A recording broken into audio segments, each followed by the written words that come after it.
An 8-year-old homeless girl witnesses a strange man taking the son of a millionaire from school, claiming to be a family friend. She decides to secretly follow the kidnapper. Upon reaching the mansion, she finds the boy tied up and gagged in the living room while 2 criminals loot the house. She sneaks in through the back to try to free the boy, whispering, "Stay quiet, I'll get you out of here." But she doesn't notice one of the criminals watching her. Creeping up from behind with an iron bar, what happens next is unbelievable. The crisp autumn air nipped at Leah's cheeks, but she barely felt it. Huddled in the shadow of an imposing magnolia tree, her small, watchful eyes were fixed on the wrought iron gates of the mansion across the street.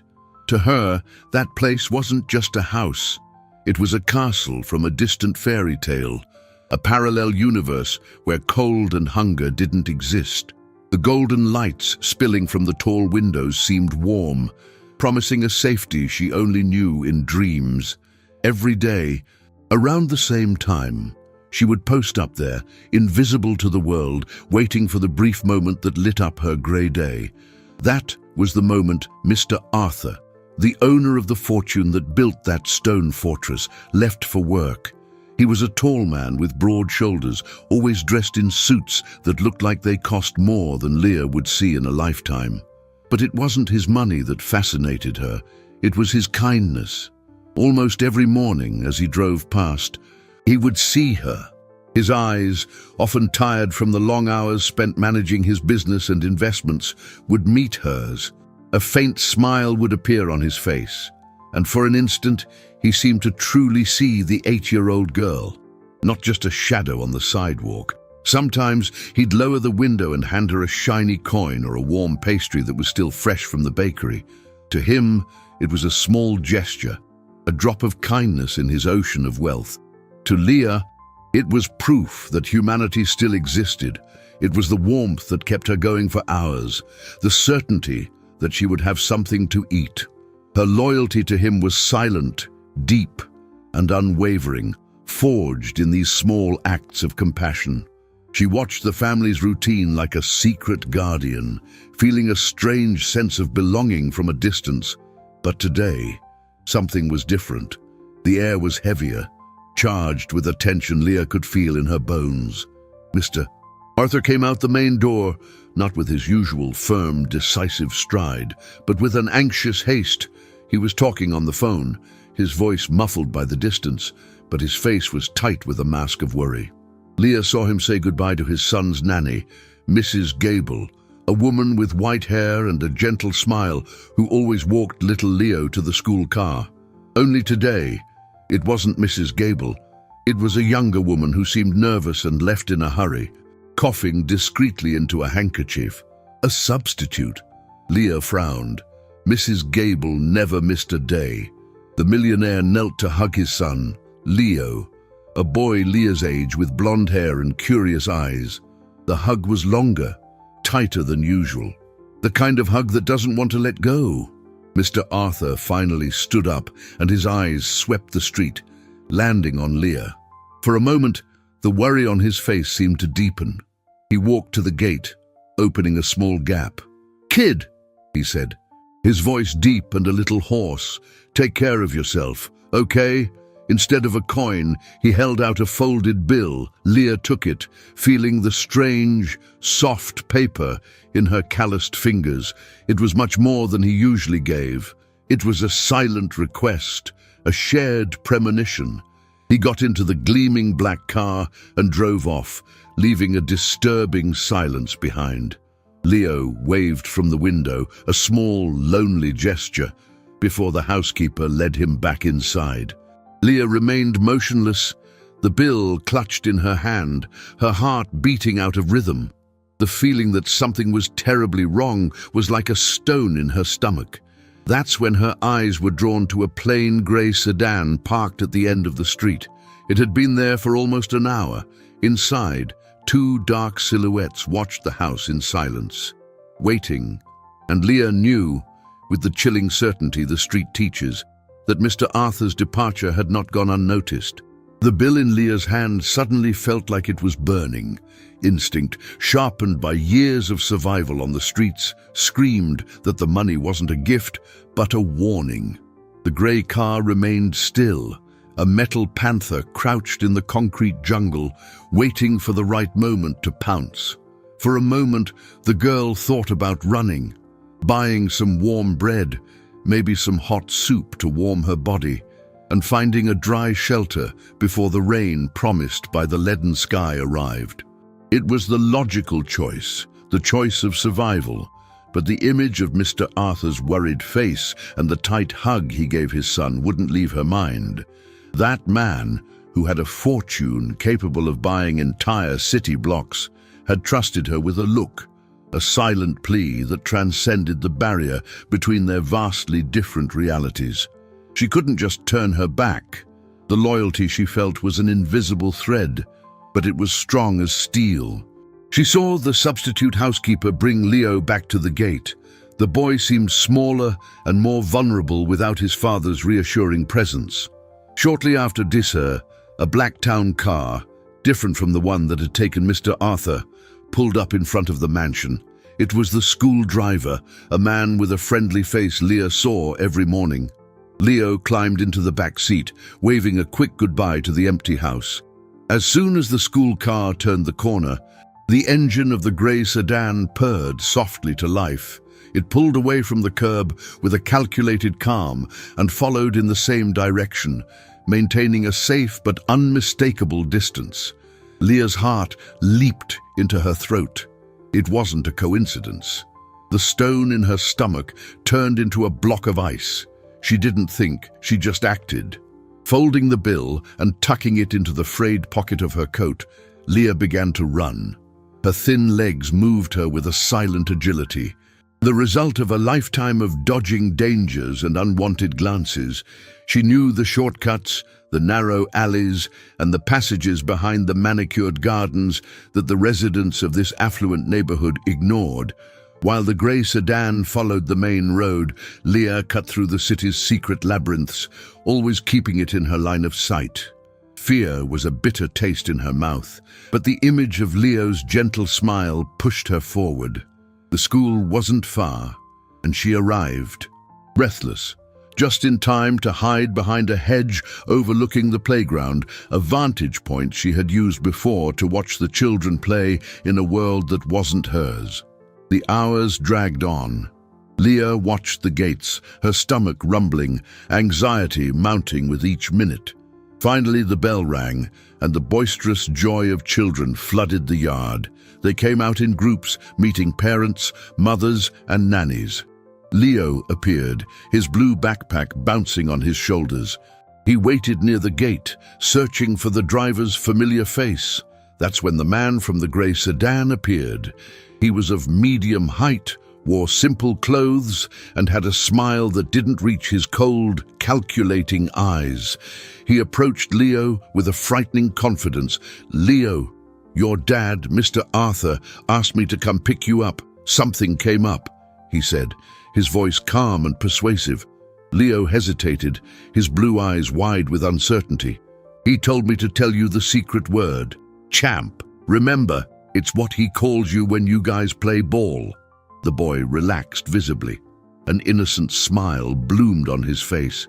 He nodded and, without another question, took the stranger's hand. Leah felt her blood run cold. It was a perfect trap. The man led him to the grey sedan, opened the back door for him, and before getting into the driver's side, his eyes scanned the street.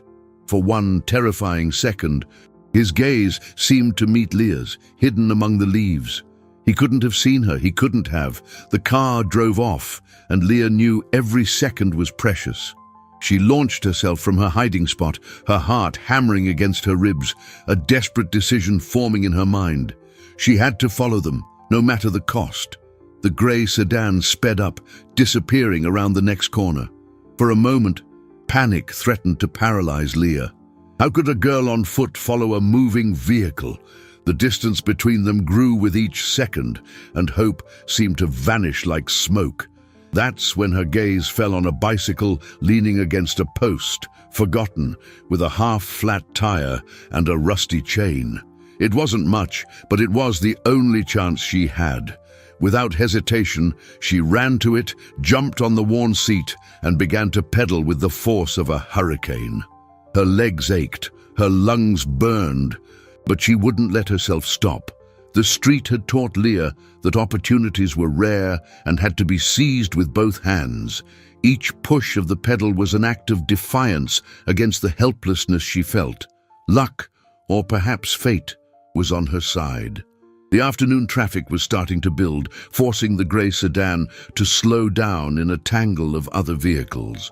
This allowed Leah, weaving between them with a dexterity born of necessity, to maintain a safe distance without losing sight of them. She felt like a small fish following a shark, aware of the danger but unable to abandon her quarry. The route they took surprised her. Instead of heading for more remote areas or industrial districts as she had imagined, the car circled back, navigating the opulent streets until it approached Mr. Arthur's neighborhood again. What were they planning? Confusion, mixed with the growing fear in her chest. Leah used her knowledge of the alleys and passages to take shortcuts, anticipating the car's path. She felt like a hunter in her own territory. She knew every low wall, every rusty gate, every tree that could offer cover. Hidden behind a large jasmine bush, she saw them stop, not in front of the mansion, but 2 blocks away, on a quiet side street. The man who had picked up Leo got out and opened the door for the boy. He put a finger to his lips in a gesture for silence, and Leo, still trusting his father's supposed friend, nodded obediently. A second man, larger and with a grim face, got out of the driver's seat. They began to walk, not toward the main entrance of the mansion, but toward the back of the property, where the wall was higher and the vegetation thicker. Leah's heart was beating so hard she feared they could hear it. The gratitude she felt for Mr. Arthur was now a driving force, a responsibility that weighed on her small shoulders.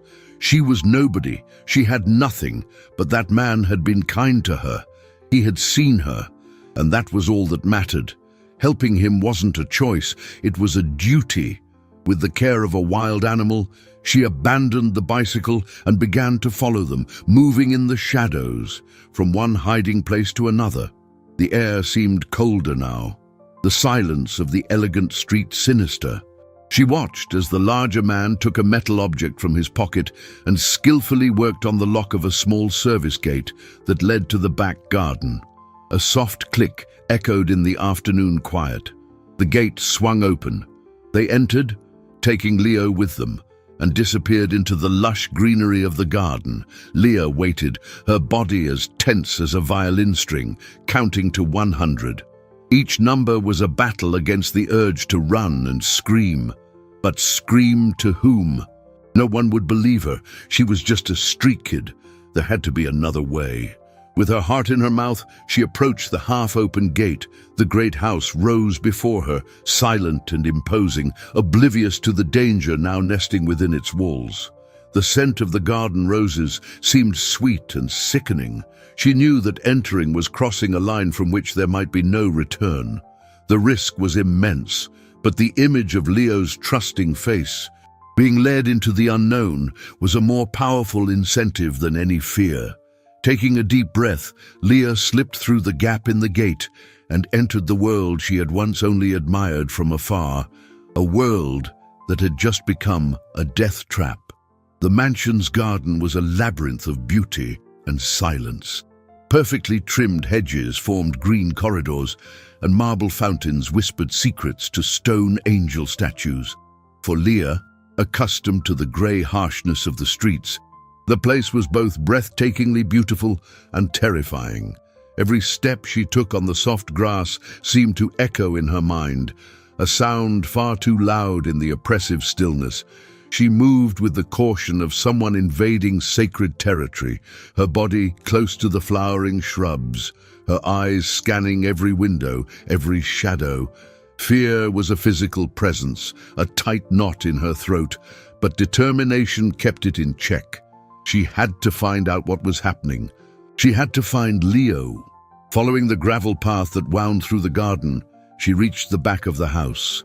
A huge sliding glass door led to a patio with wicker furniture and ceramic planters. The door was ajar, a silent and sinister invitation. Leah crouched behind a large fern pot, her heart hammering against her ribs. From her hiding place, she could see inside a vast and luxurious living room. Persian rugs covered the polished hardwood floors, and white leather sofas looked like clouds floating in a sea of opulence. Expensive paintings adorned the walls, and a crystal chandelier hung from the ceiling like a constellation of diamonds. It was a scene of unimaginable wealth, a world she never thought she would set foot in. But the beauty of the place was tainted by a scene that made her blood run cold. In the center of the room, tied to a heavy mahogany chair, was Leo. A strip of silver duct tape covered his mouth, and his blue eyes, once bright with curiosity, were now wide with pure terror. Silent tears streamed down his cheeks, tracing clean paths on his frightened face. Beside him, the two men who had brought him moved with cruel efficiency. The larger, grim-faced man was heading upstairs with empty bags, while the other, the one who had tricked Leo at school, rummaged through the drawers of an antique desk, examining papers and small objects. They weren't interested in the boy. He was just a pawn in their game. The real target was Mr. Arthur's assets, the valuables hidden in that house. They were methodically ransacking the mansion with the calm of men who had all the time in the world. The sight of Leo, so small and helpless, sparked a cold fury in Leah. This boy, who lived surrounded by all the luxury his father's capital could buy, was now completely at the mercy of these men. The injustice of it was a punch to the gut. She, who had nothing, was free. He, who had everything, was a prisoner in his own home. For a moment, the internal conflict tore her apart. The voice of survival screamed for her to flee, to disappear into the streets and forget what she had seen. Getting involved meant exposing herself to mortal danger. But the image of Mr. Arthur handing her the bill, his gaze heavy with an almost paternal concern, returned with full force. That man had noticed her. He had been kind. Loyalty won out over fear. She couldn't abandon Leo. Holding her breath, Leah began to search for a way in without being seen. She circled the house, staying in the shadows, examining every window, every door. At the back, near the kitchen, she found what she was looking for. A small casement window, left ajar, probably by the housekeeper, to air out the room. It was high, but there was a stack of empty wooden crates just below it. It was risky. If she made any noise, they would discover her. But it was her only chance. With the agility of a cat, she climbed onto the crates, her heart beating wildly. She reached the edge of the window and, with a tremendous effort, managed to push it open a little more. The space was tight, almost too small for her. Holding her breath, she squeezed through the opening, landing silently on the cold floor of the pantry. She was inside. The smell of spices and cleaning supplies filled her lungs, a stark contrast to the tension that hung in the air. Now she was caught in the same trap as Leo, but at least she had a chance to fight back. The pantry was a small sanctuary of order and silence. Shelves filled with glass jars, cans, and colorful boxes rose to the ceiling, a quiet testament to the house's abundance. For a moment, Leah remained motionless, just listening. The muffled sound of the men's footsteps upstairs and the soft hum of a refrigerator were the only noises that broke the stillness. Every nerve in her body was on high alert. The scent of cinnamon and sugar hung in the air, a phantom memory of the normality that had been shattered. She felt like an intruder, a piece out of place in this dangerous puzzle. Her goal was clear: get to Leo, free him, and find a way to call for help. But between her and the boy were two dangerous men and a maze of unknown rooms. With the delicacy of someone walking on broken glass, she opened the pantry door, a sliver at a time. The soft creak of the hinge sounded like a thunderclap to her ears. She peeked out. The kitchen was vast and immaculate, with granite countertops and stainless steel appliances that gleamed under the soft light. It was empty. The men seemed to be focused upstairs, probably in the bedrooms where jewelry and other valuables would be kept. This was her opportunity. Slipping out of the pantry, she moved close to the walls, using the kitchen islands and furniture for cover. Her bare feet made no sound on the cold tile floor. It was a dangerous dance, a silent ballet where one wrong step would mean the end. She reached the doorway leading to the living room and peered through the gap. The scene was the same. Leo, tied to the chair, his face pale and tear-stained. He seemed to have stopped struggling, resigned to his fate, which made his situation all the more heartbreaking. The room was deserted. The robbers were still busy on the upper floor. It was now or never. Leah took a deep breath, trying to calm the trembling in her hands. She crossed the hall that separated the kitchen from the living room, each step an eternity. The Persian rug muffled the sound of her approach. She knelt behind a large leather sofa, her heart beating a frantic rhythm against her chest. She was just a few feet from Leo. She whispered his name, her voice a wisp of sound. Leo. The boy's eyes widened even more, surprise and fear mingling in his expression. He didn't recognize her at first. To him, she was just a stranger, a dirty, frightened apparition in the middle of his nightmare. "I'm going to help you," she whispered again, making a hushing gesture. She crawled out from behind the sofa, moving toward him.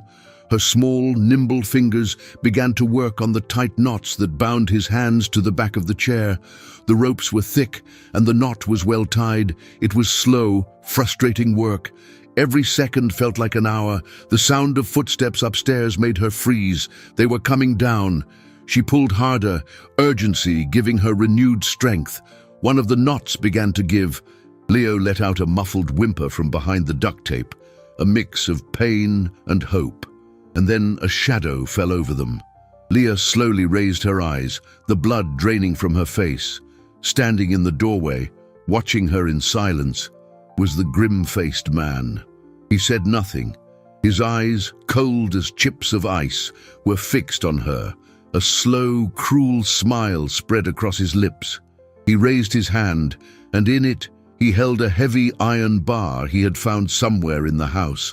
He began to approach, step by step, the cold metal glinting under the light of the crystal chandelier, each movement slow and deliberate, savoring the terror that was plain on the little intruder's face. Leah was trapped. There was nowhere to run. Time seemed to slow down. Leah's world shrank, reduced to the menacing figure of the man and the metallic glint of the iron bar. The sound of her own heart was a dull drum in her ears, drowning out the slow, deliberate footsteps that were getting closer. Panic was an icy wave rising up her spine, threatening to drown her. Run. The instinct screamed, but her legs felt like lead, rooted to the expensive rug. The man raised the bar, the movement fluid and full of a promise of violence. Leo's eyes beside her were squeezed shut, as if he didn't want to witness what was coming. In that millisecond of absolute terror, Leah's mind, trained to find escape routes in dead-end alleys, worked at high speed. She didn't look at the man, but at what was around her. The living room, once a symbol of unattainable wealth, had become a battlefield. Glass coffee tables, heavy armchairs, a dark wood sideboard filled with porcelain figurines. They were obstacles. They were hiding places. The very instant the man began the downward arc of his swing, Leah reacted. Fueled by pure adrenaline, she threw herself to the side, rolling across the floor with an agility that surprised him. The iron bar came down with a heavy, dull thud, striking the back of the chair where her head had been seconds before. The mahogany splintered with a sharp crack, making Leo scream against his gag. The man cursed, startled by her speed. That brief moment of hesitation was all Leah needed. She was on her feet in a single fluid motion and bolted. Not toward the kitchen door he had come from, but to the other side of the room, diving under the large dining table. The second man, the one who had tricked Leo, appeared at the top of the stairs, drawn by the noise. "What was that? Did you get her?" he yelled, his voice laced with irritation. "She's just a damn kid. She's here, under the table." The first one snarled, fury distorting his features. Now it was 2 against 1, and they knew she was there. The mansion, which had once represented a hope of salvation, had officially become her prison. From her hiding place, crouched behind the carved legs of the table, Leah could see their feet circling, trying to predict her next move. She was pinned down. The only way out of the dining room was through the living room, where they were. Her small size, so often a disadvantage on the streets, was now her only ally. She could squeeze into spaces where they couldn't fit. The man with the iron bar bent down, trying to reach her, but Leah scrambled to the other side, keeping the massive table between them. "Come on, get her! We can't waste time on this!" yelled the man from the stairs, starting to descend. Leah knew she couldn't stay there forever. They would corner her. Her desperate gaze swept the room for an escape. Anything. That's when she saw it. Behind a heavy velvet curtain that ran from ceiling to floor, there was a narrow door, probably leading to a pantry or a service hallway. It was her only chance. As the man with the iron bar tried to circle the table from one side and the other approached from the living room, she made her decision. In a burst of movement, she shot out from under the table toward the curtain. "She's going for the window!" one of them shouted, mistaking her destination. Leah pulled back the heavy fabric and was met with the dark wooden door. The brass doorknob was cold under her trembling hand. She turned it, praying it wasn't locked. The door clicked open. She threw herself into the dark corridor and slammed the door shut behind her, plunging into blackness. She heard the frustrated thud of the iron bar against the wood and the sound of her pursuers trying to force the handle. For now, she was safe. But now, she was trapped in an unknown labyrinth, with furious criminals on the other side of the door, hunting her like an animal. And Leo was still out there, tied up and terrified. The hallway was dark and narrow, smelling of beeswax and old dust. Leah leaned against the door, her heart racing, her sweaty palms flat against the cool wood. On the other side, she could hear the men's muffled, angry voices. "The door's locked from the inside," one of them yelled. "Break it down. We can't let that brat get away." The sound of a heavy blow against the door made Leah jump. The wood shuddered but held. They would try again. She didn't have time. Panic gave way to an icy clarity. She needed to move, to find another way out, to find a way to help Leo. The darkness was nearly total, broken only by a thin sliver of light from under another door at the end of the hall. Feeling her way along the walls, she moved forward, her bare feet gliding silently over the polished wood floor. The hallway felt like a tunnel, leading her deeper into the guts of the gigantic house. Every creak of the floorboards beneath her feet sounded like an alarm. The door at the end of the hall led her into a small office. Shelves filled with leather-bound books ran from floor to ceiling. A massive mahogany desk dominated the center of the room, and on it, an object that made Leah's heart leap with hope: a telephone. It was an older landline, but it was a line to the outside world, a chance to call the police. Salvation was within her grasp. As the blows on the hallway door grew louder and more desperate, Leah ran to the desk. She grabbed the heavy receiver, the cool plastic against her ear, and put her finger to the keypad, but there was no dial tone, just silence. A dead, absolute silence. She tried again, hope turning to despair. Nothing. The line was dead. They had thought of everything. They had cut communication before they even entered. A wave of helplessness hit her with the force of a punch. She was alone, completely alone. The sound of the hallway door splintering snapped her out of her stupor. They were coming. Her frantic eyes scanned the room, searching for another escape route. There was a large window behind the desk, overlooking the side garden. It was locked, and even if she managed to open it, the drop was at least 20 feet. Impossible. That's when her gaze fell on something that made her stop.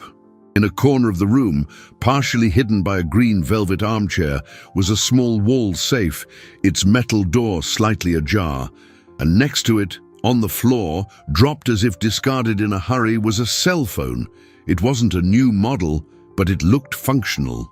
The men must have found it and tossed it aside, perhaps thinking it was out of battery or useless. With the sound of hurried footsteps approaching the office, Leah dove to the floor and grabbed the device. She pressed the power button, her heart in her mouth. The screen lit up. There was a signal. A spark of hope reignited in the midst of her despair. She dialed 911, her fingers trembling so badly she could barely hit the buttons. 911, what's your emergency? A calm voice sounded on the other end. Leah opened her mouth to speak, to scream for help. But at that exact moment, the office door burst open. The man with the iron bar was there, his face twisted in a mask of rage. His eyes fixed on her and the cell phone in her hand. In an act of pure reflex, before she could say a single word to the police, Leah ended the call and threw the phone under the heavy desk, deep in the back where he couldn't easily reach it. The man smiled, a smile that held no trace of humor. "Clever girl," he hissed, advancing into the room. But playtime's over. The office seemed to shrink, the walls of books closing in on Leah. The man blocked the only exit, the iron bar swinging lazily in his hand, a pendulum marking the seconds she had left. The other criminal appeared behind him, his face red with effort and anger. "Just finish it," he said, his voice ragged. "We have to get what's left and get out of here. The kid's starting to make noise." Fear was a cold knot in Leah's stomach. But strangely, the mention of Leo strengthened her. She couldn't give up, not while he was in danger. Her ever-agile mind searched for a loophole, a distraction, anything she could use to her advantage. As the man with the iron bar approached, her eyes swept the desk. A heavy bronze letter opener, its tip sharp, rested next to a glass inkwell. An unstable pile of thick books was stacked dangerously close to the edge. They were makeshift weapons, weak against his brute force, but perhaps enough to create an opening. "You've caused us a lot of trouble, you little pest," the man said, stopping a few feet from her. "Now you're going to stay quiet." He raised the bar. Leah knew she couldn't wait. With a cry that was more fury than fear, she grabbed the pile of books and shoved it with all her might in his direction. The heavy volumes crashed to the floor with a dull thud, scattering at the man's feet. He stepped back instinctively, surprised by the unexpected attack. It was the distraction Leah needed. Instead of trying to run past them, she dove to the side, squeezing between the desk and the wall. The space was tight, and the corners of the wood scraped her skin, but she made it through. She was now on the other side of the room, closer to the window, but still trapped. The second man moved to intercept her, but Leah was faster. She grabbed the heavy green velvet armchair and, using her own body weight, pushed it toward him. The chair, on its small casters, slid across the polished floor and hit the man's legs, causing him to stumble and fall. "Useless!" yelled the first man, now free of the books, advancing on her. Leah backed away until her back hit the cold wall under the window. She was cornered again. The man smiled, certain of his victory. It was then that, miles away, in a sterile boardroom, Mr. Arthur felt a pang of unease. The business trip was crucial, a multi-million-dollar stock deal that could significantly increase his already vast net worth. But he couldn't focus. The image of the substitute nanny's worried face, the dry cough, the way he himself had said goodbye to Leo, it all felt wrong. He tried to call home. First, the landline. No answer. Then, the nanny's cell phone. Voicemail. He tried the emergency cell phone he always left at the house. The same one Leah had found. It rang once, twice, 3 times. No one picked up. The bad feeling turned into an icy certainty. Something was terribly wrong with his son. "Cancel the meeting," he said abruptly, standing up. "I have to go home. Now." His partners looked at him, bewildered, but the urgency in his voice left no room for argument. The multimillionaire, who commanded a business empire, was now helpless, racing against time, driven only by a paternal instinct that screamed his most precious asset was in danger. Back at the mansion, Leah faced the approaching man. She was out of options, out of escape routes. The iron bar rose once more. This time there was nowhere to run. The iron bar glinted under the dim office light, a deadly arc about to descend. Leah squeezed her eyes shut, her body tensing, waiting for the impact that seemed inevitable. But instead of pain, she heard a sound that changed everything. Leo's sharp, desperate cry, coming from the living room. The crash of the splintering chair must have frightened him even more, and now his fear had finally broken the silence. The sound, muffled by the gag, was a broken but unmistakable wail. The man with the iron bar hesitated. His head turned toward the sound, the fury in his eyes giving way to a pragmatic irritation. "That kid is going to attract the whole neighborhood," he snarled at his partner, who was still struggling to his feet. "Go shut him up. Use more tape. I don't care." That brief moment of distraction was a gift from heaven. While the two men's attention turned, if only for a second, to the problem in the other room, Leah acted. Her eyes had fixed on her one last resource, the thick velvet curtains that covered the window. With a leap, she grabbed the heavy fabric with both hands and pulled with all the strength she could muster. The wooden curtain rod, old and probably not well secured, groaned in protest. Leah dropped to the floor, using her body weight for leverage. With a loud crack, the rod pulled free from the wall at one end, and the entire curtain collapsed in a cascade of heavy fabric over the man with the iron bar. He yelled, more in surprise than pain, falling backward, completely enveloped by the dark velvet, thrashing like a fish in a net. The iron bar fell from his hand, clattering onto the floor. The second man, who had been on his way to the living room, turned, stunned. Leah didn't waste a second. She scrambled to her feet and ran, not for the door, where the second man now stood, but to the desk. She dove to the floor, her arms stretching as far as it would go, her fingers desperately searching for the cell phone she had thrown there. The cool plastic brushed her fingertips. She grabbed it, pulling it out. The man, recovered from the shock, ran toward her. Leah curled into a ball, protecting the phone with her body, expecting a blow, but he ran right past her, going to help his partner untangle himself from the fabric. Their priority had changed. She was no longer the main threat. The risk of being discovered because of Leo's crying was, "Leave her," the trapped man yelled. "Let's get what's left in the safe and go. She can't go anywhere." Leah heard the words and understood. They were giving up on her to focus on the final prize. This was her chance. On all fours, she crawled out of the office, the phone clutched tightly in her hand. The hallway was dark, and the sound of the men cursing in the office gave her cover. She didn't run for the exit. She knew she couldn't just escape and leave Leo behind. She needed a safe place to make the call, a place where they wouldn't find her. Her gaze turned to the grand staircase leading to the second floor. It was risky. Going up meant trapping herself even more. But it would also take her farther away from them, giving her the precious seconds she needed. With her heart in her throat, she started up the stairs, two at a time, as quietly as she could. Every creak of the wood was torture. At the top, she found a long hallway with several closed doors. The bedrooms.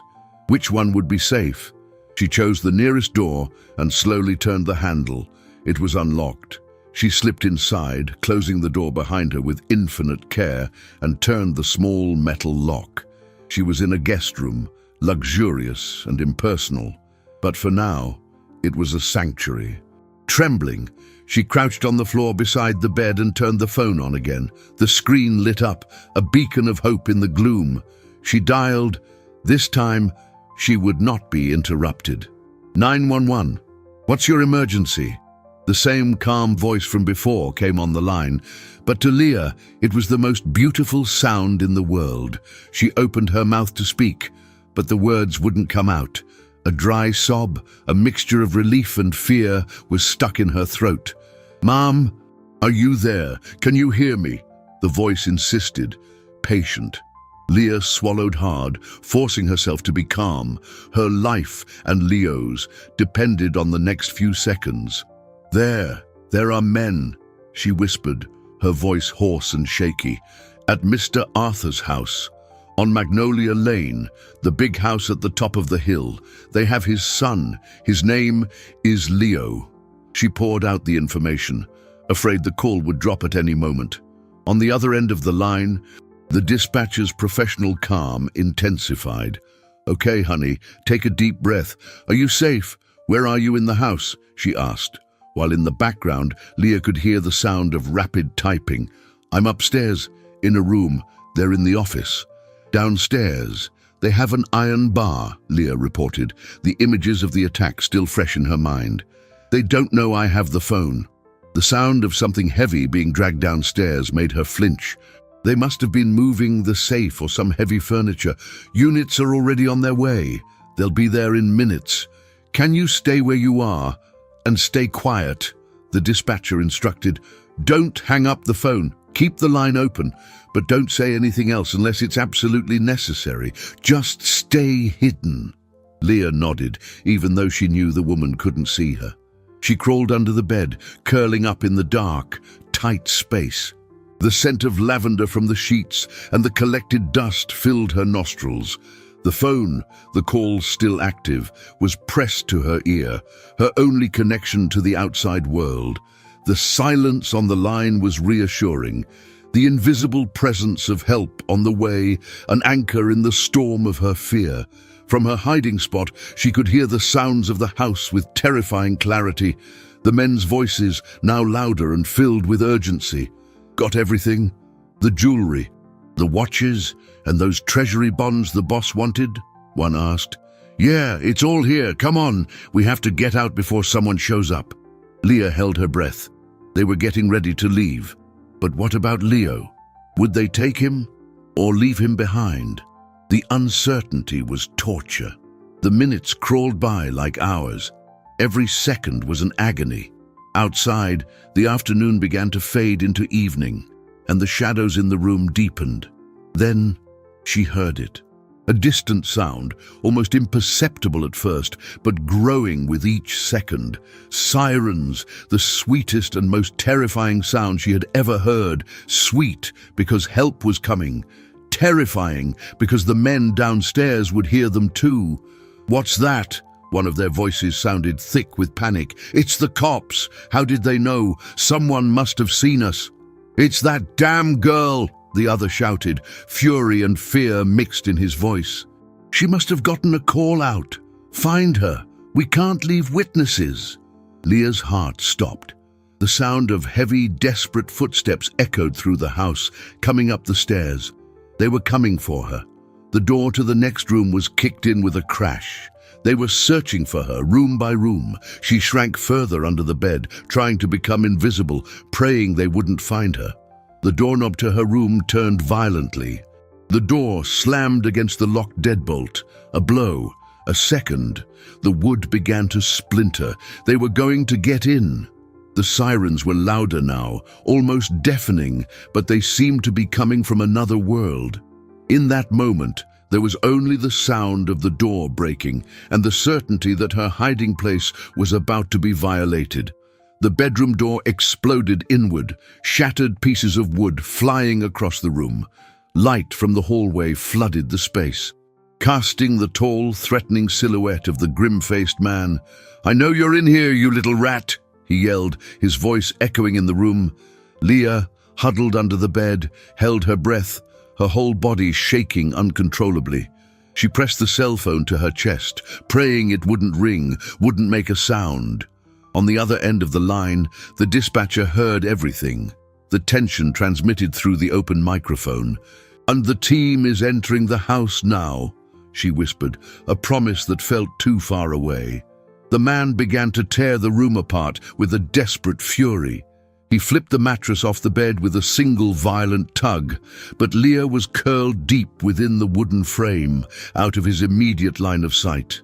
He kicked furniture, threw open the wardrobe with a bang, the sound of his ragged breathing filling the space. The sirens stopped abruptly outside the house, replaced by shouts of, "Police! Hands up! Come out with your hands in the air!" The sound of doors being breached downstairs confirmed that help had arrived. His partner yelled from the hallway, "They're here! Forget the girl! We have to go! Use the kid as collateral!" A new wave of terror washed over Leah. They would use Leo as a shield. The man in the room hesitated, his eyes darting around the space. His gaze settled on the darkness under the bed. For a second, Leah was sure he had seen her. Their eyes met in the gloom, and she saw the pure hatred in his. But in that moment, the urgency to escape was greater than his thirst for revenge.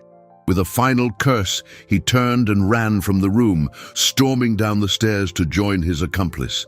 Leah remained motionless, her heart beating like a trapped bird. She heard them shouting at the police, Leo's voice muffled by panicked sobs. The house, once silent, was now a stage of chaos and confrontation. Meanwhile, hundreds of miles away, Mr. Arthur was stuck in a massive traffic jam on the highway leading into the city. His private jet had gotten him back as fast as possible, but now, just a few miles from home, he was powerless, watching the taillights of the cars ahead. Every passing minute was torture.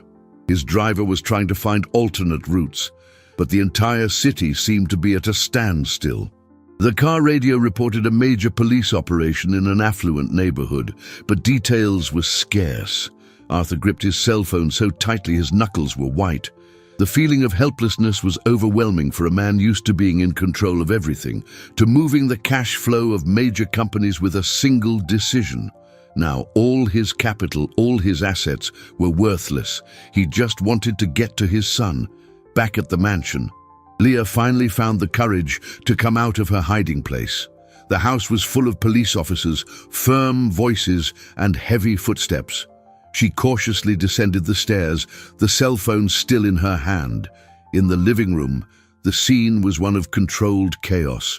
The second criminal was already handcuffed on the floor. The first, the grim-faced one, held one arm tightly around Leo, using the boy's small body as a shield. "Stay back!" he yelled at the officers, who kept a safe distance, their guns drawn. "We're walking out of here, and the kid is coming with us." Leo was crying openly now, his face red and swollen, calling for his father. The sight broke Leah's heart. After everything, he was still in mortal danger. That's when the man saw her, standing in the middle of the staircase, a small, fragile figure in the midst of the drama. A terrible smile formed on his lips. "Well, look who it is," he said, his voice laced with venom. "Our little hero. How about you come with us too? 2 pieces of collateral are better than 1. He began to move slowly toward her, dragging Leo with him, and the police didn't dare shoot. Time seemed to freeze. All eyes in the room turned to Leah, the silent girl on the stairs who had become the new epicenter of the crisis. The police, tense, made a slight move to intercede, but the criminal's grip on Leo stopped them. The boy was sobbing, his face buried in the chest of his captor, too small to understand the complexity of the danger, but feeling its crushing weight. The criminal, his eyes locked on Leah, took another step toward her.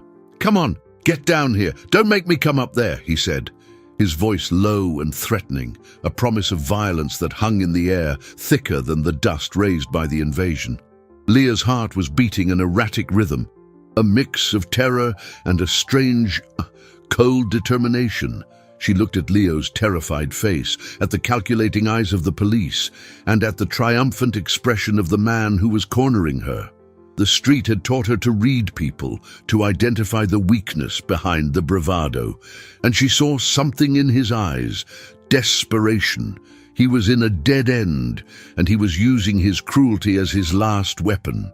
In that moment, a choice presented itself to her, clear and terrible.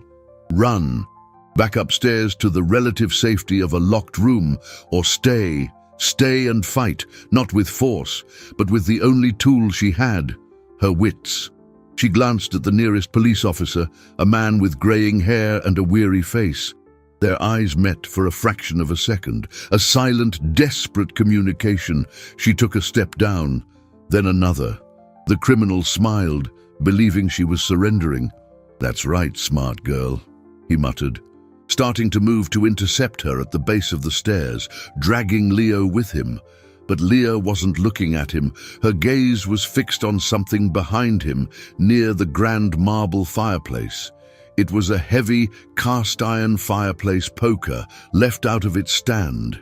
As she descended, she calculated the distance, the angle. When she was only a few steps from the floor, she acted. Instead of continuing toward the criminal, she leapt the last few steps, landing with a soft thud on the rug and sprinting in the opposite direction toward the fireplace. The maneuver was so unexpected that everyone, including the police, was momentarily paralyzed. The criminal, caught by surprise, turned sharply, his grip on Leo loosening for one crucial instant. It was enough. The grey-haired officer lunged forward, not at the man, but at Leo. He grabbed the boy, pulling him into the safety of his arms as other officers advanced. Leah, however, didn't stop. She seized the fireplace poker, not to attack. She knew she wouldn't have the strength, but to do something else.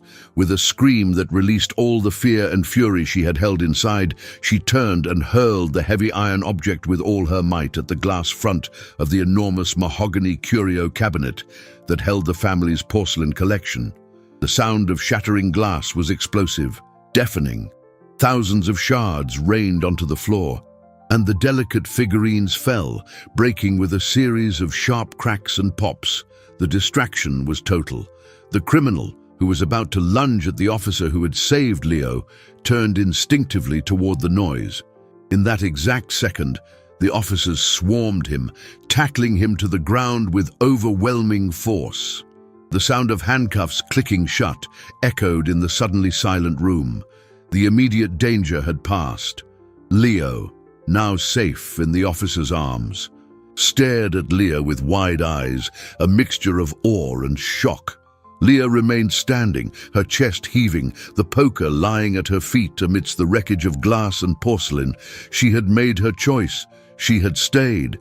And in that moment of calm after the storm, the front door burst open. Mr. Arthur, his face pale as wax, his eyes wild with dread, had finally made it home. His gaze swept the scene, the police, the subdued criminals, the wreckage, until it landed on his son. And then on Leah, the small guardian he barely knew, who stood there covered in dust but standing tall. The silence that followed Mr. Arthur's arrival was thick, heavy with the weight of the events that had just unfolded. For a moment, no one moved. Arthur looked like a man who had aged 10 years on the drive home.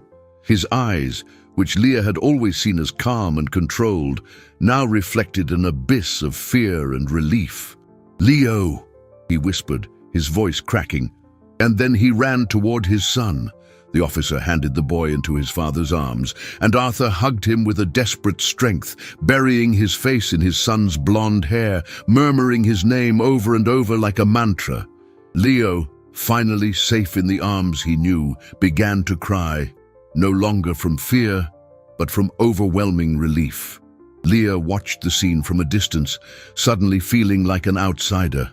Now that the danger had passed, the adrenaline that had sustained her began to fade, leaving behind a profound exhaustion and a sense of displacement. She was the girl from the street, the intruder. Her role here was over.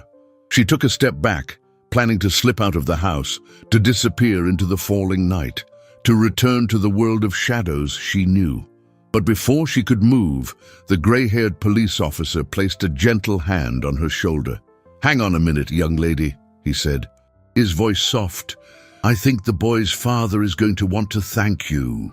As the criminals were led away, the house began to fill with paramedics, detectives, and other officials. The chaos gave way to a methodical investigation.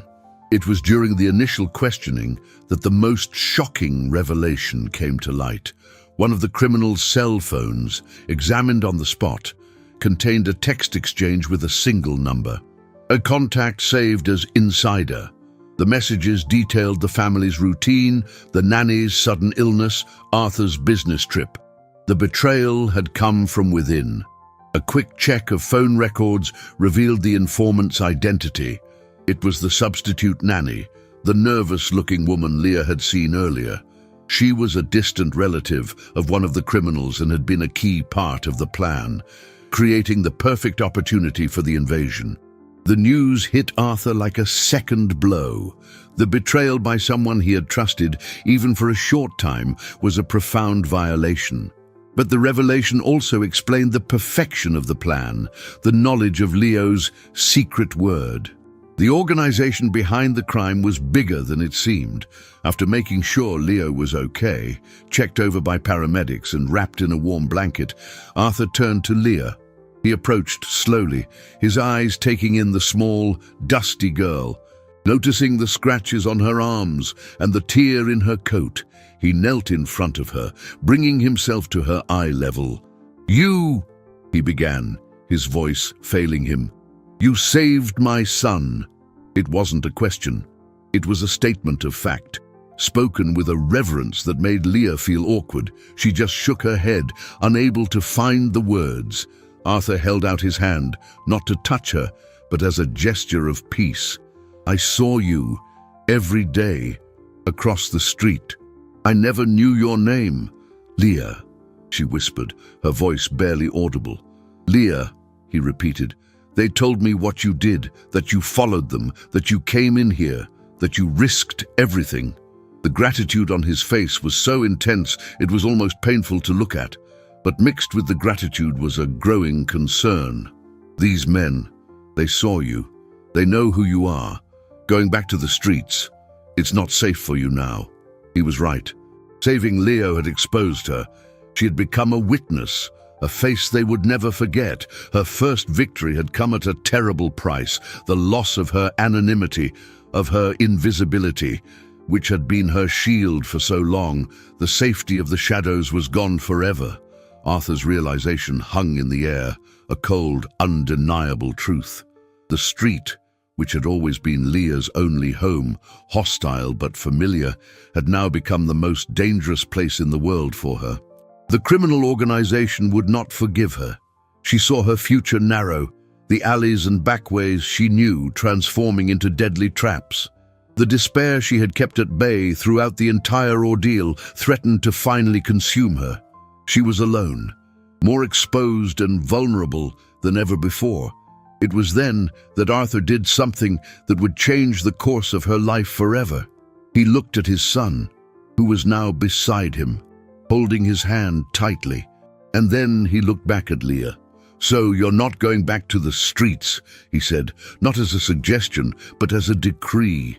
"You're staying here, with us." The offer was so vast, so unimaginable, that Leah couldn't process it. Stay here, in this house that was a palace, with them. It was a dream she would surely wake up from.